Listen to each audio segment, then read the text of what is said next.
পলাশ সাহার মৃত্যুর পর থেকে অনেক কিছুই বদলে গেছে। পরিবারে চলছিল চরম অশান্তি।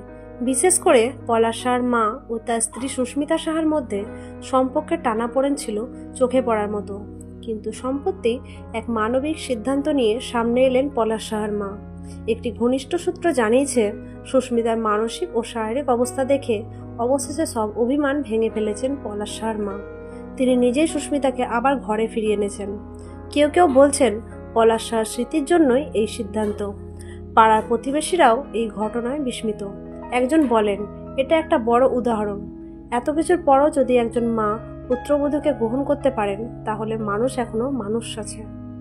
এই ঘটনা সামাজিক মাধ্যমে আলোচনায় ঝড় তুলেছে। কেউ বলছেন এটা ভালোবাসা ও ক্ষমার নিদর্শন, আবার কেউ বলছেন সামনে অন্য কিছু পরিকল্পনা থাকতে পারে।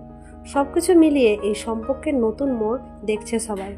এখন দেখার বিষয় এই ঘরে ফেরা কতটা স্থায়ী হয়। আপনি কি মনে করেন এই সিদ্ধান্ত ঠিক হয়েছে? নিচে মতামত দিন, আর এমন আপডেট পেতে সাবস্ক্রাইব করুন। ধন্যবাদ।